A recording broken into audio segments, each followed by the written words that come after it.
320 perangkat desa layak otomatis batal total? Oleh Imam Subawi, wartawan Kediri Pos.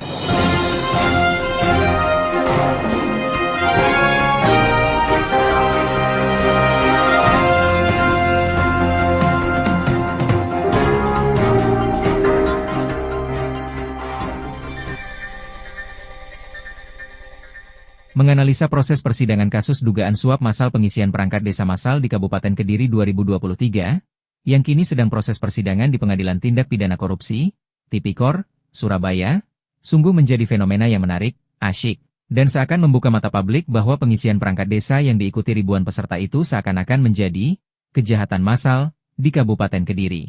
Pernyataan Jaksa Penuntut Umum, JPU, Heri Pranoto SH, dari Kejaksaan Tinggi Jawa Timur di depan persidangan, saat membacakan pertimbangan tuntutannya, menyebutkan yang intinya bahwa pengisian perangkat desa massal ini sudah masuk dalam kategori kejahatan suap yang tersistem, masif, dan sistematis, TMS, yang jika dalam sistem pemilu, maka calon kepala daerah atau calon legislatif yang diketahui melakukan itu, maka akan dibatalkan kemenangannya. Ada beberapa indikator kuat mengapa pengisian perangkat desa massal di Kabupaten Kediri ini bias masuk sebagai kejahatan massal, hingga masuk kategori TMS. Pertama, sejak awal seluruh perangkat desa yang akan diloloskan atau jago, sudah diatur sedemikian rupa, agar jago yang dibawa kepala desa harus lolos.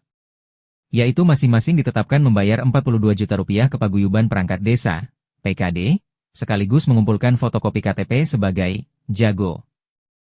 Meskipun terdakwa Sutrisno menyebut ada juga yang hanya membayar Rp40 juta dan Rp35 juta, tetapi pada pokoknya sama, yaitu nyaris semuanya lolos sebagai hasil suap. Kedua, Sistem Computer Assisted Test, CAT, atau metode berbasis komputer yang digunakan saat tes perangkat desa, sudah diatur sedemikian rupa agar nama-nama yang jago, yang sudah membayar Rp42 juta dan mengumpulkan KTP, otomatis lolos dengan penambahan nilai yang otomatis diprogram pada CAT. Ketiga, Universitas Islam Malang, Unisma, sebagai pihak ketiga pada tes ini, ternyata hanya formalitas atau nyaris sama sekali tidak melakukan proses seleksi mulai pembuatan sistem, pembuatan soal, hingga penilaian, termasuk pengumuman hasil seleksi yang tidak menggunakan KOP Unisma. Keempat, kepanitiaan yang seharusnya menjadi hak penuh oleh desa.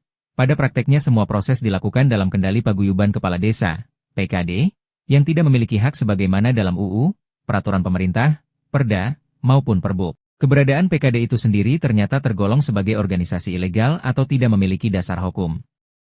Kelima, berdasarkan pernyataan Rektor Unisma saat menjadi saksi persidangan, bahwa dia hanya menandatangani MOU dengan 3 desa, sebagai perwakilan dari 163 desa, yang seharusnya semuanya harus melakukan MOU masing-masing dengan pihak ketiga, dalam hal ini Unisma.